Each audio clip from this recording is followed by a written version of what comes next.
Raichur breaking. ದನದ shed ಪರಿಹಾರಧನಕ್ಕೆ PDO ಲಂಚ ಪಡೆದ ಆರೋಪ. ಲಂಚ ಪಡೆದ ಪಿಡಿಒಗೆ ಜೈಲು ಶಿಕ್ಷೆ ಹಾಗೂ ದಂಡ ವಿಧಿಸಿದ ಕೋರ್ಟ್. ರಾಯಚೂರು ಜಿಲ್ಲೆಯ ಲಿಂಗಸಗೂರು ತಾಲೂಕಿನ ಗೊರೆಬಾಳ ಗ್ರಾಮ ಪಂಚಾಯತಿಯಲ್ಲಿ ಅವ್ಯವಹಾರ. ಪರಿಹಾರಧನದ ಬಿಲ್ ಪಾಸ್ ಮಾಡಲು 15,000ಕ್ಕೆ ಬೇಡಿಕೆ ಇಟ್ಟಿದ್ದ ಪಿಡಿಒ 2017ರಲ್ಲಿ ಪಿಡಿಒ ಆಗಿ ಕಾರ್ಯನಿರ್ವಹಿಸಿದ್ದ ಮಹಮ್ಮದ್ ಖಾಜಾಗೆ ಜೈಲು ಶಿಕ್ಷೆ. ಗೊರೆಬಾಳ ತಾಂಡಾದ ಚೇತನ್ ಅವರಿಂದ 15,000 ಪಡೆಯುವ ವೇಳೆ ದಾಳಿ. ಲಂಚ ಪಡೆಯುವ ವೇಳೆ ಎಸಿಬಿ ಬಲೆಗೆ ಬಿದ್ದಿದ್ದ ಮಹಮ್ಮದ ಖಾಜಾ.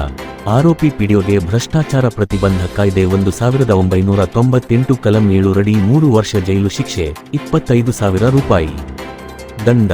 ಕಲಂ 13(1) ಡಿ 13(2) ಅಡಿ 4 ವರ್ಷ ಜೈಲು, 50,000 ರೂಪಾಯಿ ದಂಡ ವಿಧಿಸಿದ ಕೋರ್ಟ್. ವಾದ ವಿವಾದ ಆಲಿಸಿದ 3ನೇ ಜಿಲ್ಲಾ ಸತ್ರ ನ್ಯಾಯಾಲಯದಿಂದ ಆದೇಶ. ಗದಗ. Number 1 news. ವರದಿ ಶಂಕರ ಪವಾರ.